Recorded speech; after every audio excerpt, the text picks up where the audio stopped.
사사기 20장 24절에서 28절. 그 이튿날에 이스라엘 자손이 베냐민 자손을 치러 나아가매 베냐민도 그 이튿날에 기브아에서 그들을 치러 나와서 다시 이스라엘 자손 18,000명을 땅에 엎드려 뜨렸으니 다 칼을 빼는 자였더라. 이에 온 이스라엘 자손 모든 백성이 올라가 베델에 이르러 울며 거기서 여호와 앞에 앉아서 그들이 그날이 저물도록 금식하고 번제와 화목제를 여호와 앞에 드리고 이스라엘 자손이 여호와께 물으니라. 그때 하나님의 언약궤가 거기 있고 아론의 손자인 엘르아살의 아들 비느하스가 그 앞에 모시고 섰더라.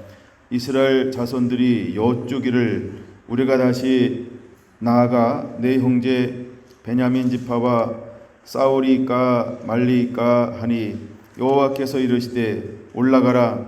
내일은 내가 그를 내 손에 넘겨주리라 하신지라. 아멘. 다윗의 장막 9번째 나눔입니다. 오늘 소제목으로는 예배를 잃어버리면 이런 소주제를 통하여 말씀을 나누고자 합니다. 오늘 20장은 19장으로부터 시작이 되어집니다. 그런데 17장으로부터 우리가 좀 살펴보려고 합니다.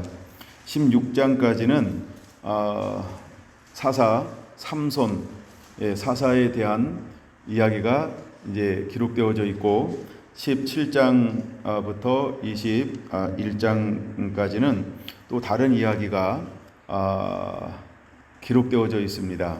그래서 사사기는 1장, 2장을 읽고 3장 전반부를 읽고 그 다음에 온니헬 첫 사사를 읽고 난 다음에 사사기 17장으로 넘어와서 21장까지 읽고 다시 3장으로 넘어가서 두 번째 사사인 에훗을 읽으면 이해가 더 빠를 수 있습니다.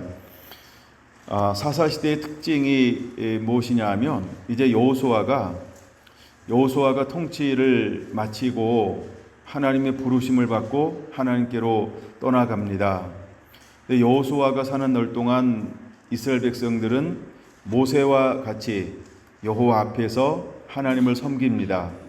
또한 여호수아도 하나님을 섬기고 또 언약궤에서 묵고 함께 동행하는 사역과 삶을 만들어냅니다. 근데 그 이후에 다른 세대가 일어나는 과정을 오늘 잠시 오전에 살펴보려고 합니다. 과연 다른 세대가 어떻게 일어나고 그들을 통해서 어떻게 여러 가지 변화가 이스라엘 가운데 일어나고 있는가라고 하는 겁니다. 자, 이제 여호수아가 죽었습니다. 하나님을 함께 섬겼던 장로들 세대와 하나님이 행했던 것을 아는 세대들이 다 하나님의 부름을 받고 이 세상을 하나둘 거반다 떠나가고 있을 때에 주류를 이루고 있는 이스라엘 사회의 사람들은 다른 세대 이렇게 말합니다. 다른 세대를 뭐라고 정의하고 있냐 하면 하나님을 알지 못한다. 하나님이 행하신 일을 알지 못한다. 이렇게 정의하고 있다는 것입니다. 근데 이제 사사기 17장에 보면 이런 말씀이 있습니다. 6절. 그때에는 이스라엘에 왕이 없으므로 사람마다 자기 소견에 옳은 대로 행하였더라. 이렇게 소개가 되어지고 있습니다. 저는 사사기 전반부를 다 읽었기 때문에 이 내용이 많이 있어요. 여러분들도 사사기 익숙하시죠? 네, 다 마스크를 쓰셔서 네. 근데 이 세대를 일컬어서 계속해서 세 번에 걸쳐서 중요한 단어를 하나 소개하고 있는데 한번 따라가 볼까요? 18장 1절에도 이렇게 말합니다. 그때 이스라엘에 왕이 없었고 단 지파는 그 땅에 거주할 기업의 땅을 구하는 중이었으니 이렇게 말하고 있습니다. 나중에 단지파가 굉장히 어렵고 인구가 작아지고 이렇게 어정쩡하게 거할 때에 누가 와서 그를 단지파는 그 가나안 땅에 들어가서 땅을 분배해서 점령하고 다스리라 이랬는데 점령하지도 못하고 다스리지도 못합니다.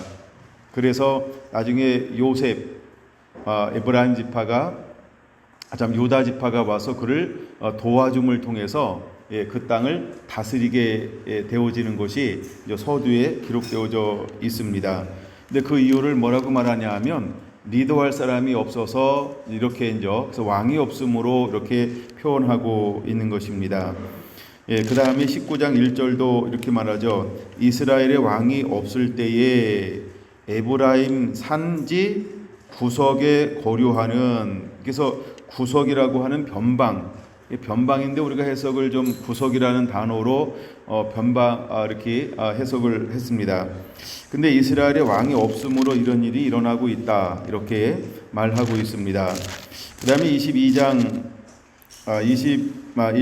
25절은 이렇게 말하죠. 그때에 이스라엘 왕이 없음으로 사람이 각기 자기의 소견에 옳은 대로 행하였더라 라고 말하면서 이제 사사들이 시작하는 그 시대를 일컬어서 이렇게 정의하고 있습니다. 근데 자기의 소견에 옳은 대로 행동함에도 불구하고 하나님께서 거의 약 한 300년 이상, 우리가 사사 시대를 350년이라고 보는데 그 다음에 이제 첫 번째 사사 운니엘이 40년을 통치합니다. 그래서 그것을 약간 제하고 그러면 310년에서 350년이니까 그냥 300여 년 이렇게 본다고 한다면 그 시대가 왕이 없으므로 자기 소견이 옳은 대로 행동하는 세대가 어떻게 시작되어지는지를 사사기를 통하여 볼 수 있습니다. 그러면 한마디로 말해서 사사 시대에는 무엇을 잃어버린 시대라고 볼 수 있냐 하면 예배를 잃어버린 세대다 이렇게 볼 수 있는 것입니다. 예배라고 하는 것은 가장 중요한 게 뭐냐 하면 하나님께 묻고 하나님의 응답을 듣고 하나님께 나아가는 것입니다. 근데 사사시대 때 잃어버린 것들이 뭐냐면 이런 것들을 잃어버리게 되었다라고 하는 것입니다. 그래서 지도자의 부재가 일어났고 세대 교체가 되어지는데 이것이 부패의 원인으로 이제 이스라엘 가운데 새롭게 자리 잡기 시작하는 것입니다. 여러분, 오늘날 우리가 이제 코로나19 팬데믹을 통해서 전 세계적으로 교회 가운데 물론 우리가 이제 교회니까 교회를 중심으로 좀 생각해 보는데 급격한 변화들이 일어나고 있습니다. 그 변화 중에 하나가 뭐냐면 공예배를 우리가 정상적으로 할 수 없는 이런 것들이 부분적으로 많이 교회 안에 이제 여러 가지를 통해서 들어오고 있고 실제로 우리가 진행형이라는 것입니다. 그러니까 이럴 때 우리도 어쩌면 사사시대처럼 어쩌면 우리를 인도하는 모세도 죽고 여호수아도 죽고 그다음에 장로들도 죽고 하나님을 경험했고 알고 만나고 처음 했던 사람들도 다 하나님의 이제 부름을 받고 떠났다. 그리고 새로운 세대가 일어나는데 어떤 세대일까요? 어떤 세대가 일어나냐 하면 하나님을 함께 경외하는 세대, 경험한 세대가 일어납니다. 그래서 물론 광야에서 한 세대가 가고 또 새로운 세대가 일어나죠. 그래서 신명기를 통해서 다시 그들에게 앞선 세대에게 하셨던 말씀들을 다시 그들에게 명령하고 있습니다. 근데 그 다른 세대도 온전히 하나님을 경외하고 섬기는 어떤 신앙이 좋았다, 믿음이 좋았다, 전반적인 분위기는 그렇지 않은 것을 나중에 좀 살펴볼 겁니다만 실제로 믿음이 그랬고 그 다음 세대에 일어난 세대는 아예 하나님을 경험하지 못한 전혀 다른 세대, 새로운 세대가 아니고 다른 세대, 다르다라고 할 때가 이단이라고 할 때 다를 이자를 쓰거든요. 그러니까 전혀 다른 세대가 일어났다. 그러니까 명목적으로는 신앙생활하고 교회를 적을 두고 있는데 또 예배를 드린다고 하는데 그 다음에 율법도 알고 있어요. 즉 말씀도 알고 있어요. 이게 완전히 풍월 같은 거죠. 예. 근데 그들이 중심에 뭐가 있냐면 하나님을 경외하지 않아요. 하나님을 섬기지 않아요. 하나님을 하나님에게 예배하지 않는다라고 하는 것입니다. 그래서 그들이 실제로 이원론적인 삶을 살아가는 새로운 세대가 일어나는 것입니다. 이 세대를 일컬어서 우리는 사사시대라 이렇게 말하고 있는 것입니다.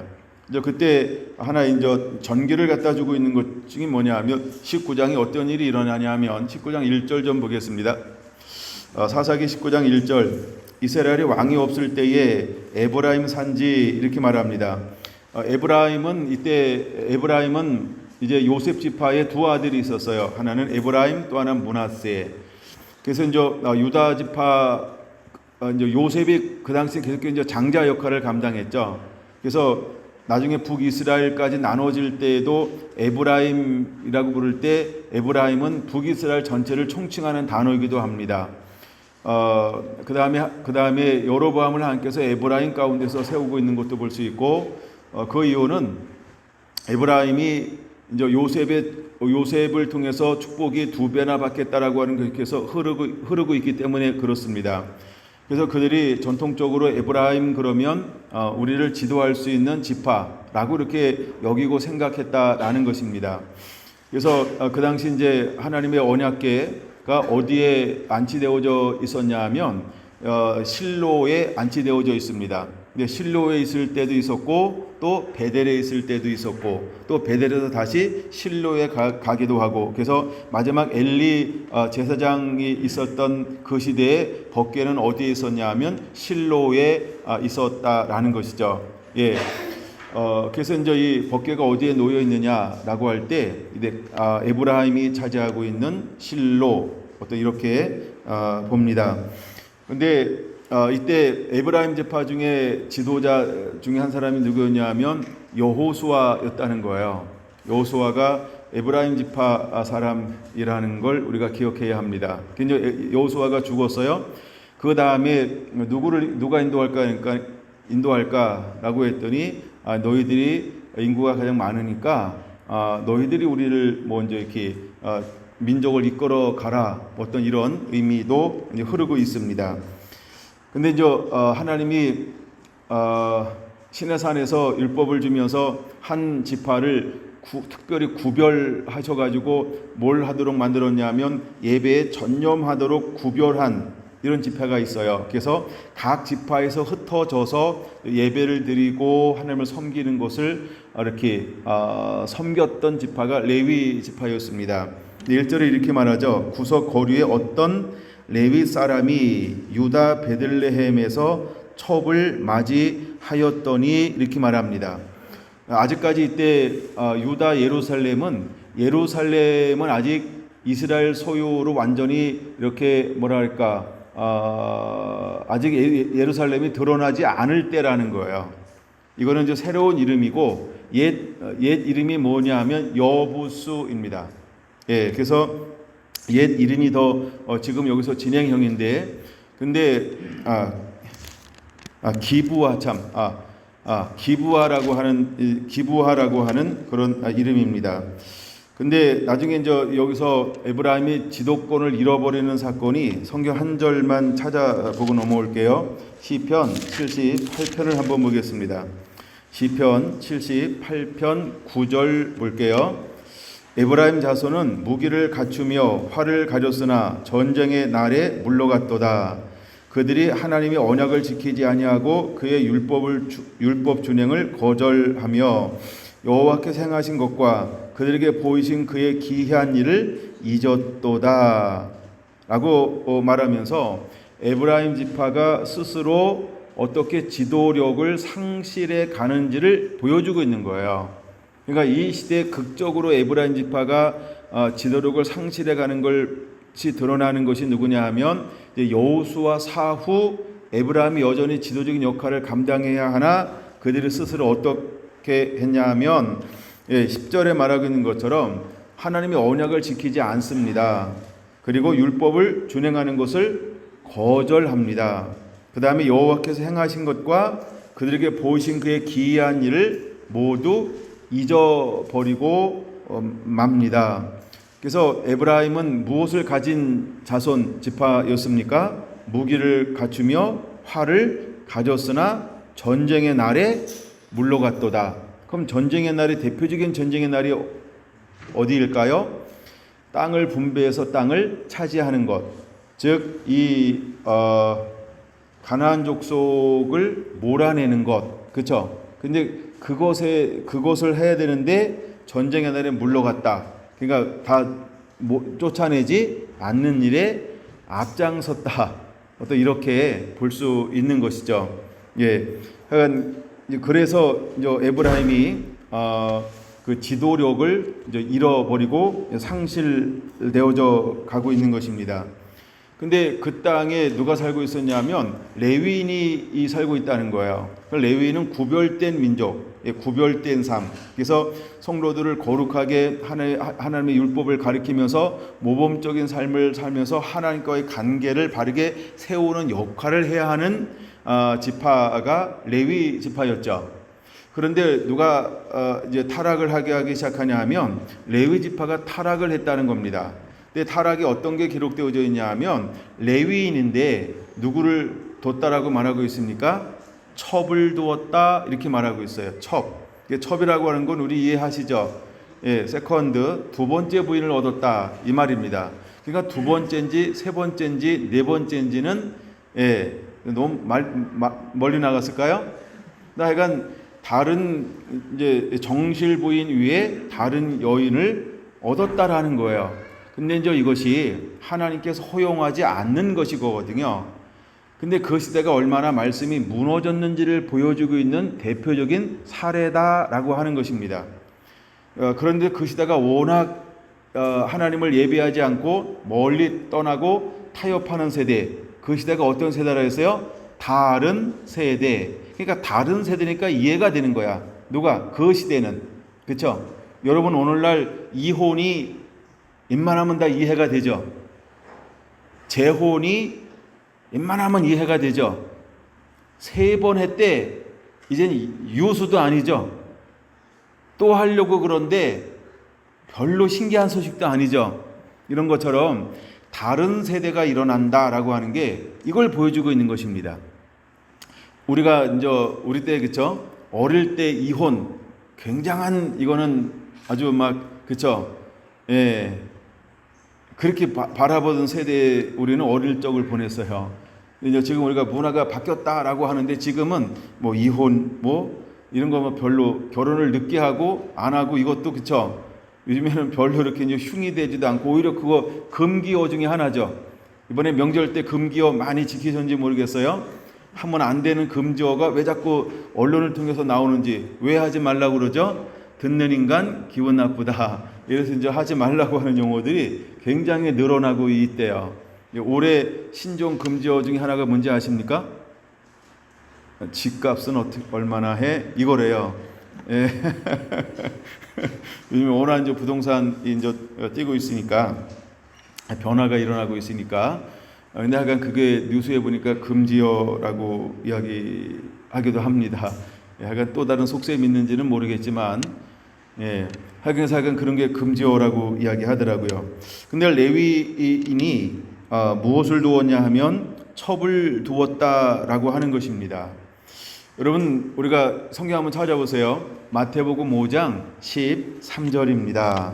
마태복음 5장 13절을 찾아보시기 바랍니다.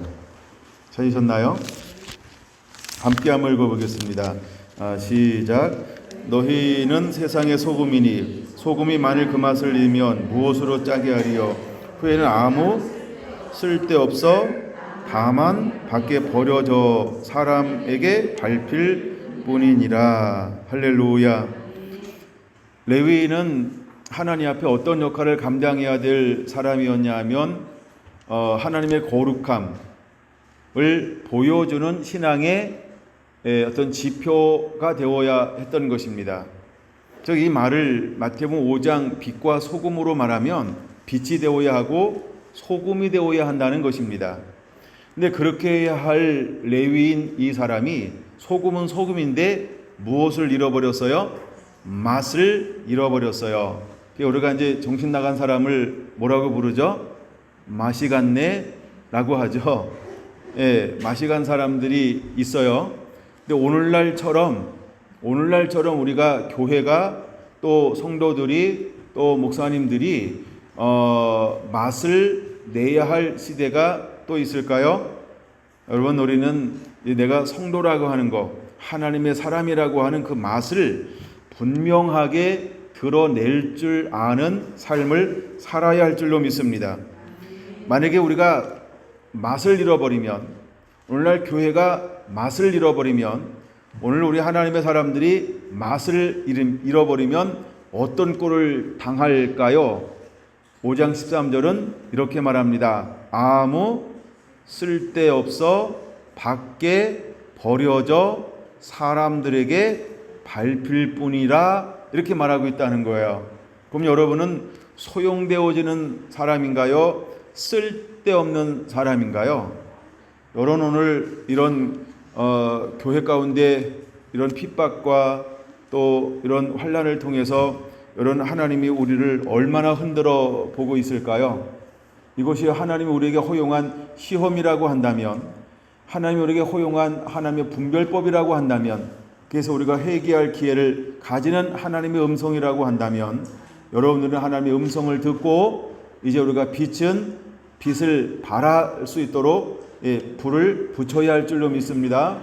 내가 소금이라고 한다면 이제 내 맛을, 하나님의 사람이라는 그 맛을 보여줄 줄 아는 하나님의 사람이어야 할 줄로 믿습니다. 할렐루야. 라오디게아 교회를 향하여서 주님이 말합니다. 내가 너를 토하여 내치리라. 누구를 토하여 내칠까요? 덥지도 않고 차갑지도 않은, 그러니까 이것도 저것도 아닌 미지근한 상태를 일컬어서 내가 너를 토하여 내치리라, 이렇게 말합니다. 토하여 내치는 이유가 어디에 있을까요? 아무 쓸데 없기 때문입니다. 그러니까 소용이 없을 때에 내쳐버리겠다라고 말하고 있는 것입니다. 오늘 한국교회가 또한 세계교회가 이런 환난 가운데, 이런 어려움 가운데서, 또한 이런 팬데믹 가운데서 내침을 당하는 교회도 있을 거고, 또 정말 저 진가를 발휘하는 교회도 드러나게 될 것입니다. 여러분들은 어떻게 준비가 되어져 있나요? 이제 여러분, 우리는 준비되어져 있어야 할 줄로 믿습니다. 지금 이제 지도자들의 부재가 일어났어요. 근데 그 시대에 마땅히 진가를 발휘해야 할 레위인들이 앞장서서 무엇을 하기 시작했을까를 보여주는 것이 19장 1절 레위 사람이 유다 베들레헴에서 첩을 맞이하였다, 이렇게 말하고 있어요. 그럼 이것은 맛을 유지하고 있는 거예요? 아무 쓸데없게 변질되어져 버린 거예요. 변질되어진 것을 보여주고 있는 것입니다. 근데 2절은 이렇게 말하고 있다는 것이죠. 그 첩이 행음하고 라고 말합니다. 근데 그 첩이 행음을 하는데 왜 행음을 할까? 이거를 제가 히브리어로 찾아보니까 이런 단어가 있더라고요. 알라이우라고 하는 이 말인데, 이것은 남편에 대항하여, 이런 뜻이 있어요. 남편에 대항하여. 이 말은 뭐냐 하면, 남편이 첩이 있는데 또 뭐 했다는 거예요? 그렇죠. 이번에는 그쵸? 하나도 모자라, 또 얻었는데 또 어떻게 했다고요? 또 눈 돌렸대. 이런 거예요. 그래서 이 첩이 어떻게 했다? 남편을 떠나, 그 첩이 행음하고 라고 할 때 이것은 나도 같이 맞상대했다, 이 말이에요. 이걸 재미난 말로 맞바람 피웠다, 오늘날로 그렇게 표현하는 겁니다. 그게 맞바람을 피웠어요. 왜 그러냐 하면 내게 성실하지 않으니까, 나를 잘못 대우하니까. 그래서 내가 남편에게 대항하는 의미로 나도 같이 맞바람을 피웠다, 이렇게 말하고 있는 것입니다. 그 다음에 이걸 공동 번역이 이렇게 번역을 해놨어요. 그 첩은 화나는 일이 있어서, 이렇게 번역을 했더라고요. 뭐가 화나는 일일까요? 그래서 하나, 둘도 모자라, 셋. 그러니까 이것이 레위인은 아내가 한 명이어야 합니다. 왜? 거룩해야 하기 때문에. 하나님께서 말씀하신 그대로 더 말씀 안에 머물러야 하는데, 이제 이 시대가 누가 무너지고 있다라고 하는 거예요? 예배하는 예배자들이 무너지고 있다는 거예요. 여러분, 오늘날 희망은 어디 있을까라고 할 때 한국 교회는 스스로 이렇게 말합니다. 교회가 희망이고 소망입니다. 이렇게 말합니다. 두 번째, 교회가 희망이고 소망입니다 라고 할 때 그 다음에 또 누가 희망이라고 말하고 있는 걸까요? 목사님들이 희망이 되어줘야 합니다. 이런 의미죠. 목사님이 목사님다워야 교회가 희망이 되어지는 거라는 거예요. 근데 이 시대도 마찬가지로 정말로 누가 희망이 되어야 할까라고 할 때 하나님을 특별히 구별하여 섬기는 레위 지파, 레위 자손들이 예배하는 제사장들이 하나님의 말씀을 더 좁은 문으로 걸어가서 그 소금과 빛의 역할을 감당할 때 그 시대가 희망 있는 시대가 되어지는 거예요. 그런데 어떤 세대가 일어났어요? 다른 세대. 그러면 다른 세대가 일어났는데 누구도 자기도 모르는 가운데 다른 세대가 되었을까요? 레위인도 자기들도 모르는 가운데 다른 세대가 되어져 버렸다라고 하는 것을 보여주고 있는 것입니다. 자, 그래서 남편을 떠나, 이걸 뭐 여러 가지로 말하면 그냥 합의 이혼 이렇게 정도 생각하면 되겠어요. 오늘날로 합의 이혼을 해가지고 유다 베들레헴 그 아비의 집에 돌아가서 거기서 넉 달을 지내고 있었습니다. 근데 3절, 근데 드디어 이제 찾아온 거야. 넉 달이 지났는데 누가 남편이 그 신부를, 도망간 신부를 다시 찾아왔어요. 안 되겠나 봐요. 세 번째 하고는. 그래서 찾아왔어요. 찾아와가지고 뭐라고 이야기하냐면 그의 남편이 그 여자에게 다정하게 말하고 그를 데려가고자 하여 하인 한 사람과 나귀 2마리를 데리고 그에게로 가매 여자가 그를 인도하여 아버지의 집에 들어가니 그 여자의 아버지가 그를 보고 기뻐하니라. 장인어른은 기뻐하겠죠. 소방 맞고 헤어지는 것보다, 그렇죠? 뭐 그 시대는 우리가 문화를 생각하고 우리가 문화를 생각하면 당연히 기뻐할 겁니다. 그래서 4절에 이렇게 말합니다. 그의 장인 곧 그의 아버지의 여자의 아버지가 그를 머물게 하매 그가 3일 동안 그와 함께 머물며 먹고 마시며 거기서 유숙하다가, 이렇게 말합니다. 보통 우리가 가면 3일 동안 대접하고 머무는 것은 그냥 일반적인 문화입니다. 우리가 일반적인 규율 안에서, 문화 안에서 머무를 때는 아무 문제가 생기지 않을 수 있다라는 것입니다.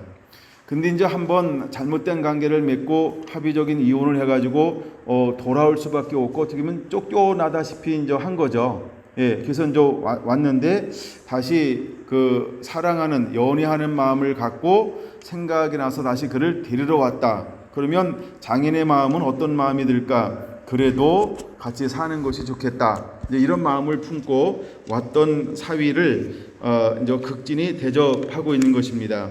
이제 그러면서 그 마음을 좀 더 확신을 굳히기 위해서 5절에 이렇게 말합니다. 넷째 날 아침에 일찍이 일어나 떠나고자 하매, 이건 신랑의 마음이었죠. 신랑의 마음이었는데 그 여자의 아버지가 그의 사위에게 이르되 떡을 조금 먹고 그대의 기력을 돋운 후에 그대의 길을 가라 하니라. 뭐 실제 이 거리는 그렇게 먼 거리가 아니에요. 한나절이면 한 4-5시간이면 왕래할 수 있는 실제로 그런 이 거리를 가지고 있습니다.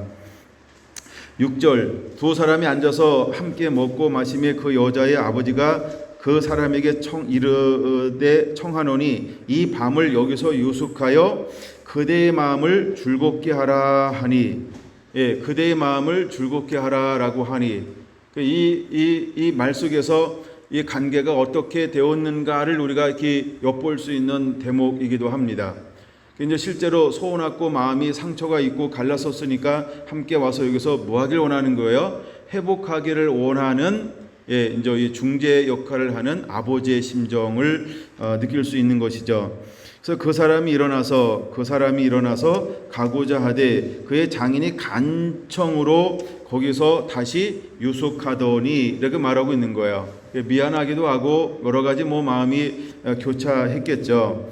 그래서 하룻밤을 더 유숙했습니다. 5째 날 아침에 일찍이 일어나 떠나고자 하매 그 여자의 아버지가 이르되 청하노니 그대의 기력을 돋우고 해가 기울도록 머물라 하므로 두 사람이 함께 먹고 그 사람의 첩과 하인과 더불어 일어나 떠나고자 하매 그의 장인 곧 그의 여자의 아버지가 그에게 이르되 보라 이제 날이 저물어 가니 청하건대 이 밤도 유숙하라 보라 해가 기울었느니라 그대는 여기서 유숙하여 그대의 마음을 즐겁게 하고 내일 일찍이 그대의 길을 가서 그대의 집으로 돌아가라 하니 라고 하면서 다시 뭐 하고 있습니까? 다시 머물기를 청하고 있는 것을 볼 수 있습니다. 네, 제가 땀이 나서 눈에 들어갔어요. 머물고자 할 때 이때 이제 10절부터 이제 이 반증이 일어나고 있는데 그 사람이 다시 밤을 지내고자 하지 아니하여 일어나서 떠나고 이제 여기서부터 이제 새로운 문제가 시작되고 있는 겁니다. 보여지는 문제가 시작이 돼요. 자, 떠나려고 할 때 계속해서 이 장인은 어떤 역할을 감당했냐 하면 머물기를 원했어요. 그렇죠? 우리가 떠나야 할 때이고 머물러 있어야 할 때가 있다라고 하는 겁니다. 근데 그 아버지는 계속해서 뭐라고 말합니까? 간청하여 기력을 회복하라. 그다음에 마음의 즐거움을 회복하라. 이렇게 말하고 있다는 것입니다.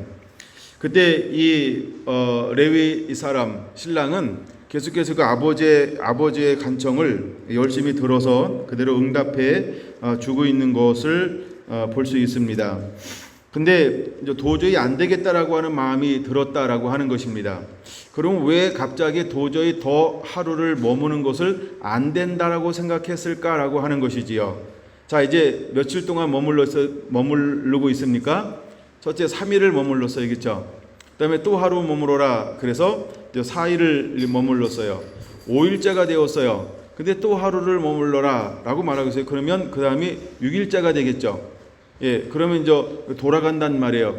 그러면 이 사람이 지금 어느 지파 사람이라고 말하고 있습니까? 레위 지파라고 말하고 있어요. 그걸 레위 지파는 뭐 하는 사람이에요?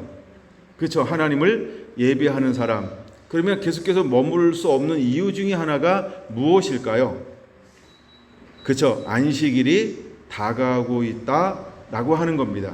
여기는 그 기록이 되어져 있지 않지만 이제 우리가 레위 자손이라고 할 때 안식일로 돌아오고 있구나. 그래서 안식일로 돌아오고 있기 때문에 가서 무엇을 해야 한다? 성전 봉사, 즉 희막에서 봉사를 해야 하기 때문에 안식일을 지켜야 하기 때문에 라고 하는 거예요. 그래서 더 이상 머무를 수 없고 밤이 늦었음에도 불구하고 떠나야 한다라고 결단했다라고 하는 겁니다. 근데 그 결단하는 시점이 빨랐다 늦었다? 너무 늦었다는 겁니다. 9절에 이렇게 말해요. 이제 날이 저물어 가니 라고 말하죠. 그 다음에 보라 해가 기울었느니라 이렇게 말하고 있죠. 그래서 근데 떠나서요 10절에. 근데 가다 보니까 11절 뭐라고 말합니까? 그들이 여부수에 가까이 갔을 때 해가 지려하는지라 종이 주인에게 이르되 청하건대 우리가 돌이켜 여부수 사람의 이 성읍에 들어가서 유숙하십시다 이렇게 말하고 있는 거예요.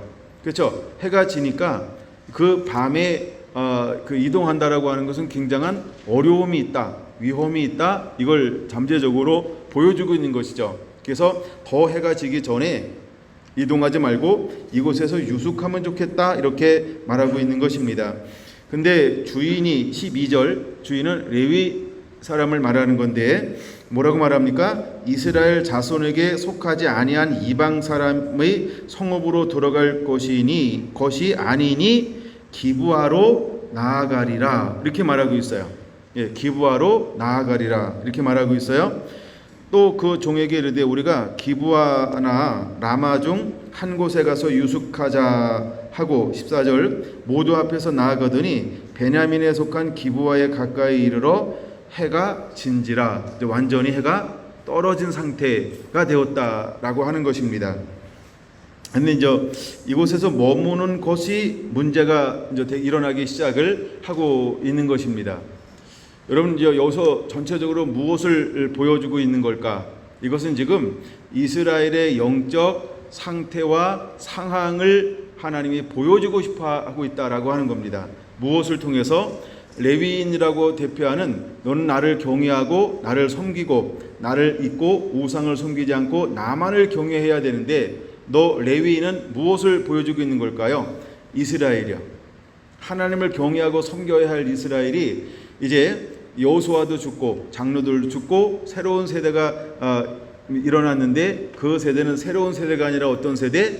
전혀 다른 세대가 일어나 무엇을 섬깁니까? 하나님을 경외하고 섬겨야 될 그들이 다른 신을 섬겼을 때 오는 현상. 그래서 첩이라고 하는 것은 무엇을 예표할까요? 세상을 말하는 것입니다. 세상 문화를 말하고 있는 것입니다. 예, 세상의 향락을 쫓고 있는 것을 말하고 있는 것입니다. 예, 그래서 합의적으로 이혼했어요. 떨어졌어요. 근데 어떡합니까? 그를 못 잊어서 다시 그를 찾아가는 거죠. 예, 찾아갔을 때 세상은 어떻게 했습니까? 계속해서 그를 유혹하는 것이죠. 예, 그 다음에 그가 붙들고 있는 것이죠.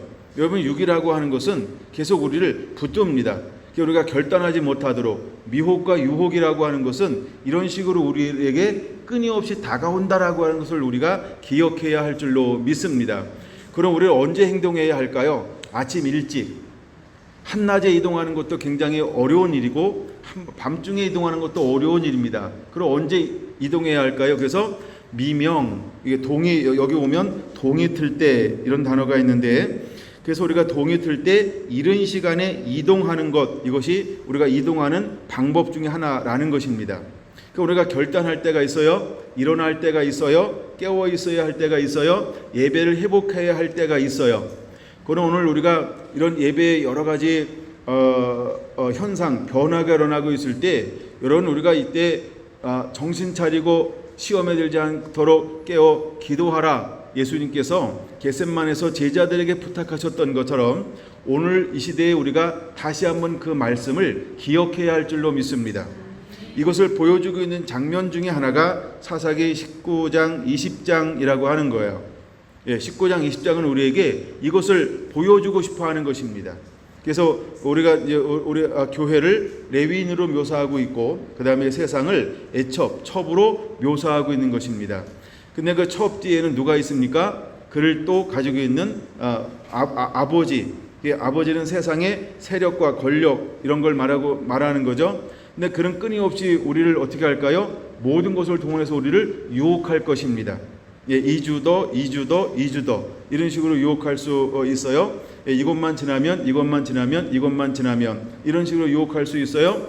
그 다음에 공동책임 이런 걸로 유혹할 수 여러 가지로 하여간 이런 걸로 다 동원해서 유혹할 수 있다라고 하는 겁니다. 그러면 우리가 어떻게 해야 할까? 결단해야 한다는 겁니다. 근데 이 마음속에는 언제 떠나야 할 것을 늘 알고 있었어요. 5절을 보면 이렇게 말합니다. 아침에 일찍 일어나 떠나고자 하매 그게 옳은 것이죠. 아침에 일찍 일어나 떠나야 할 때 떠나야 한다는 겁니다. 근데 세상은 우리를 유혹할 것입니다. 이번만 더 요렇게만 더. 그래서 뭘 즐겁게 하라? 너를 즐겁게 해. 마음을 즐겁게 해.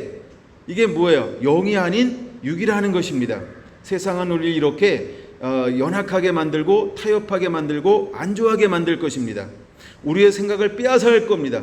결단하지 못하도 우리를 미혹할 것입니다. 여러분 우리는 이때 깨어 있어야 합니다. 그리고 결단해야 합니다. 일어나야 할 때를 알아야 하는 것입니다. 우리가 연연하면 마음이 나누어지면 온전히 하나님을 섬길 수 없다라고 하는 이 중요한 사실을 우리는 깨달아야 할 것입니다. 그 다음에 18절도 이렇게 말하고 있는 것입니다. 다섯째 날 아침에 일찍이 일어나 떠나고자 함에 의지는 있어요. 그렇죠? 모르는 게 아닙니다. 떠나고자 함에 알기는 알아요. 근데 아는 대로 행동했을까요? 여전히 세상은 호락호락하지 않습니다. 사단의 유혹은 호락하지 않다는 것을 우리가 깨달아야 합니다. 사단은 할 수 있으면 우리를 전부 흔들 겁니다. 미혹할 것입니다. 유혹할 것입니다. 이것이 정욕이라고 하는 거예요. 이게 육이라고 하는 거예요. 이게 세상이라고 하는 거예요. 여러분, 우리 아침에 일찍 일어나 떠나야 할 것을 알고 있다고 한다면 아는 대로 행동해야 합니다. 믿음대로 행동해야 합니다. 말씀대로 행동해야 하는 것입니다. 세상은 이런 식으로 미혹해 올 거라고 하는 것입니다. 미적미적 거리는 그 시간에 무엇은 지나가고 있다? 척척척척척. 어떻게 똑딱똑딱똑딱 이렇게 할까요? 시간은 지나가고 있다는 것입니다. 계속해서 시간은 지나가고 있어요. 어떻게 지나갑니까? 다시 한번 9절에 이렇게 말합니다. 이제 날이 저물어가니 라고 말합니다. 청컨대 이 밤도 유숙하라. 그렇죠? 또 하룻밤만 더 머물러 가야 되겠다 라고 스스로 갈등을 한 거죠. 갈등하니까 뭐 하지 못했어요? 결단하지 못한 것입니다. 그 다음에 또 말합니다. 보라, 해가 기울었느니라. 실제로 상황을 보니까 해가 거반 기울어, 시간 계산해 보니까 안 되겠는데 라고 하는 걸 뭐 하고 있습니까? 스스로 판단하기 시작한 겁니다. 그대는 여기서 유숙하고 또 뭐라고 유혹합니까? 그대의 마음을 즐겁게 하라 이렇게 말하고 있습니다. 그 순간에 미적거리는 것입니다. 머뭇머뭇거리고 있는 것입니다. 여러분, 엘리야가 갈멜살상에서 너희가 언제까지 두 사이에서 머뭇거리려 하느냐라고 말하고 있는 것처럼, 갈라디아서 1장에서 사도 바울이 내가 하나님을 기쁘시게 하랴, 사람을 기쁘시게 하랴 라고 외치며 고백하고 있는 것처럼, 오늘 이 세대가 하나님의 사람들을 뭐하게 만들까요? 결단하지 못하게 만들고 있습니다. 행동하지 못하게 만들고 있는 것입니다. 미적거리게 만들고 있습니다. 그러므로 이제 우리가 정말로 내가 하나님만 예배할 것이냐, 아니면 우리가 같이 이것은 전도를 위한 거야, 아니면 이것은 사회적인 분위기를 위한 거야, 이거 여러 가지 이유를 통해서 이것을 우리가 무조건 받아들일 것인가라고 하는 여러 면에서 여러분들이 깊게 생각해 보아야 합니다. 여러분들은 믿음의 결단을 해야 할 때 믿음으로 결단해야 할 줄로 믿습니다. 할렐루야. 근데 그대 10절에 그는 이렇게 말하고 있는 것이다. 안식일로 돌아오고 있어. 아직 이 말은 무슨 말입니까? 타락했으나, 그렇죠? 다른 세대지만 그 안에 무엇이 있다는 거예요? 종교적인 의식, 그렇죠? 종교적인 의식이 여전히 남아있다라고 하는 것입니다. 완전히 떠난 게 아닙니다. 의식은 남아있어요. 신앙이 남아있어요. 근데 그 신앙이 어떤 신앙이라고요? 소금은 소금인데 어떤 소금? 맛을 잃어버린 소금, 아무짝에 쓸데없는 그 소금. 기도 내 존재가 뭐라고요? 소금. 이게 아주 죽여주는 거예요. 이게 아주 죽여주는 거예요. 그래도 나 소금인데, 그게 넣어봐. 효용도 없는데 나를 뭐라고 스스로 생각한다고요? 소금이라고. 그래서 우리가 망하는 것입니다. 그래서 망하는 거예요. 내가 아무 쓸데없고 변화를 익힐 수 없는 맛을 잃어버린 소금이라고 하는 걸 인정하기 시작해야 합니다. 인정이 무엇인지 아십니까? 그게 회개하는 것입니다. 그래서 주께로 돌아가는 것입니다. 예배를 회복하는 것입니다. 할렐루야. 이제 그것이 회복되어짐을 통해서 새롭게 변화가 일어나게 될 거라는 것입니다. 그러면서 이제 종이 나섭니다. 우리가 이 땅에서 거할까요? 했더니 주인이 뭐라고 말합니까? 야, 우리가 이방 땅에서 거하지 말고 그래도 저기 우리 같은 족속으로 가자라고 해가지고 옮겨서 어디에서 머무르기 시작한다? 기브아로 갔다는 것입니다. 15절 이렇게 말합니다. 15절 기브아에 가서 유숙하려고 그리로 돌아 들어가서 성읍 넓은 거리에 앉아 있으나 그를 집으로 영접하여 유숙하게 하는 자가 없었더라. 보통 여러분 나그네가 집이 없다, 난 나그네입니다, 이걸 표시하는 게 뭐냐 하면 저런 역전이나 이런 광장에 가서 어른들 이렇게 머무르는 거예요. 그러면 사람들이 딱 보고 나그네구나. 그럼 나그네는 이스라엘의 문화가 있어요. 뭐예요? 그를 자기 집에 초대해서 선대하는 것. 근데 그것을 기대하고 올라갔어요. 넓은 광장으로. 근데 많은 사람들이, 해가 물론 지고 있지만 많은 사람들이 왕래하고 있어요. 근데 뭐 하는 거예요? 못 본 채 하는 거야. 자기를 초대하는 사람이 없어. 영접해 주는 사람이 없어요. 그 시대가 어떤 세대라고요? 그 세대가 어떤 세대라고요? 다른 세대. 그러면 베드로 후서에 말하고 있는 것처럼 3장 어떤 세대가 일어날 겁니까? 자기를 사랑하는 세대. 여러분, 오늘 이 시대가 어떤 세대가 점점 되어갈까요? 자기를 사랑하는 세대. 할렐루야. 자기를 사랑하니까 뭐 하지 않아요? 하나님을 사랑하지 않아요? 이웃을 사랑하지 않아요. 무엇을 잃어버렸습니까? 말씀의 정신을 잃어버리고 있다는 겁니다. 마찬가지로 이 세대가 무엇을 잃어버린 걸 보여주고 있는 걸까요? 율법을 잃어버렸다는 거예요. 사랑하는 법을 잃어버렸다라고 하는 것입니다. 그것을 15절에서 보여주고 있는 거예요. 여러분, 이것이 우리 안에 회복이 일어나야 할 줄로 믿습니다. 그러므로 우리 마음속에 여러분 구제하고 나누고 선대하고 사랑함이 점점 이럴수록 회복되어져야 할 줄로 믿습니다. 나만 아니면 우리 교회만 또한 뭐 이렇게 하는 것이 아니고 여러분, 우리가 서로 돌볼 줄 알아야 합니다. 이웃을 살필 줄 알아야 합니다. 우리 안에 그 믿음이 다시 일어나야 할 줄로 믿습니다. 이것이 바로 아버지의 마음이라고 하는 것입니다. 예수님께서 이 땅에 오신 이유가 뭐라고 말합니까? 내가 섬김을 받으려 함이 아니라 도리어 섬기려 하고, 할렐루야. 그는 섬기러 오셨다는 것입니다. 그는 하나님의 미랄이 되어서 이 땅에서 자기 생명을 줌을 통하여서 많은 영혼들을, 많은 사람들을 살리기 위하여 오셨다라고 말하고 있는 것입니다. 그럼 여러분, 이때 우리는 어떻게 해야 할까요? 이제 자기만 보는 것이 아니고, 그렇죠? 여러분, 우리의 이웃을 돌아볼 줄 아는 이 마음이 일어나야 할 줄로 믿습니다. 할렐루야, 할렐루야, 할렐루야. 근데 이를 도와주는 사람이 나타났습니다. 좀 더 할까요? 16절 이렇게 말합니다. 저녁 때에 한 노인이 밭에서 일하다가 돌아오니, 이렇게 말합니다. 여기 그 사람을 뭐라고 표현하고 있나요? 청년도 아니고 아저씨도 아니고 노인, 올드, 그렇죠? 왜 올드맨일까요? 왜 노인일까요? 왜 노인일까요? 그럼 묵상 한번 해봐야 됩니다. 제가 지금 사사기 2장을 아직 안 보고 넘어와서 잘 모르시나요? 왜 노인이라고 표현할까요? 근데 이 사람이 노인인데 어디에서 온 노인일까요? 그 사람은 본래 에브라임 산지 사람으로서, 이렇게 말하고 있어요. 그럼 에브라임 산지 사람이래, 그렇죠? 에브라임 산지 사람이래요. 그러니까 그 사람이 저기 베냐민 기브아가 옛 이름이에요. 예루살렘. 근데 지금은 그냥 아직 예루살렘은 다윗 때 회복이 되어지니까 다윗은 돈 주고 사는 거예요, 기브아를. 근데 그 회복이 안 됐으니까 기브아라고 부릅니다. 근데 그 땅을 누가 차지하고 있었냐면 베냐민 지파가 차지하고 있습니다. 베냐민 지파가 차지하고 있습니다. 근데 베냐민 사람이 영접하는 게 아니라 누가 영접한다? 나그네로 살고 있는 뜨내기인 나그네가 이 땅에 거류하는데 그 사람이 나그네를 보고 뭐 하고 있는 것입니까? 그를 영접하고 있는 것을 볼 수 있어요. 자, 노인이라고 하는 걸 먼저 볼게요. 여러분, 노인은 뭘까요? 우리가 그냥 옆에 하나 적어 놓으세요. 2장 7절. 그리고 여호와를 아는 자, 이렇게 봅시다. 그래서 노인이라는 단어를 쓰는 거예요. 노인이라고 하는 것은 2장 7절 사사기 여호와를 아는 자, 이렇게 한번 정의합시다.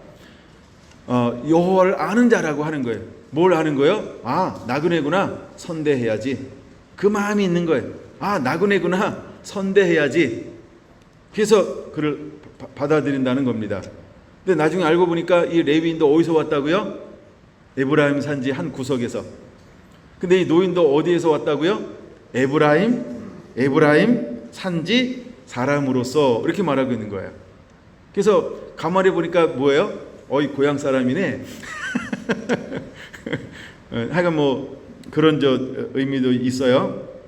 하여간 근데 더 중요한 거는 노인이라는 단어가 먼저 중요합니다.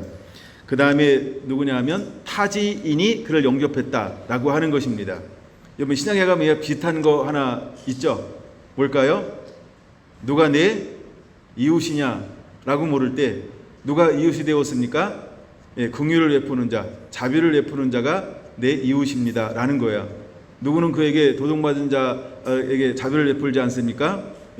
그렇죠? 제사장도. 그럼 대회장도 지나가고, 그렇죠? 그냥 그도 지나가 버려요. 근데 누가 그를 도와줘요? 사마리아 사람이요.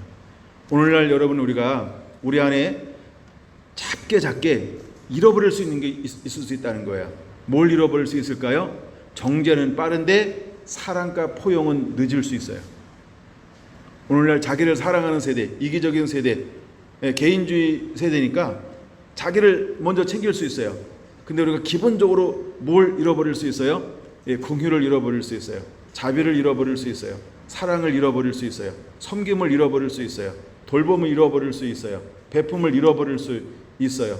그죠? 호의를 잃어버릴 수 있어요. 배려를 잃어버릴 수 있어요. 근데 이러면 이럴수록 이제 하나님의 사람 됨 중에 하나가 뭐냐 하면 서로 돌봄이라고 하는 겁니다. 할렐루야. 긍휼이라고 하는 것입니다. 자비라고 하는 것입니다. 돌봄이라고 하는 것입니다. 베품이라고 하는 것입니다. 나눔이라고 하는 것입니다. 우리가 마땅히 해야 할 기본적인 예법이 있다고 한다면 그것을 마땅히 우리는 감당해내는 이름도 없이 빛도 없이 삶의 현장 가운데서 소금이 되는 자가 되어야 할 줄로 믿습니다. 할렐루야. 그래서 우리 성결한 성도 한 분 한 분들이 삶의 현장에서 맛을 유지하고 있는 소금 되기를 예수님의 이름으로 축원을 드립니다. 할렐루야. 이제 좀만 더 보고 말씀을 마칠게요. 저 21절까지만 볼게요. 18절 봅니다. 그가 그에게 이르되 우리는 유다 베들레헴에서 에브라임 산지 구석으로 가나이다. 나는 그곳 사람으로서 유다 베들레헴에 갔다가 이제 여호와의 집으로 가는 중인데 나를 자기 집으로 영접하는 사람이 없나이다. 이렇게 말하고 있어요. 여기서 영접하다라고 하는 이 단어를 어떤 단어를 쓰고 있냐 하면 이게 마샤프라는 단어를 쓰고 있어요. 이 말은 무슨 뜻이냐 하면 내가 숙박에 대한 모든 걸 지불할 수 있는 능력이 있다. 단 숙소만 내게 제공해 다오. 이런 의미라는 거예요. 근데 그 중에는 나그네가 있으면은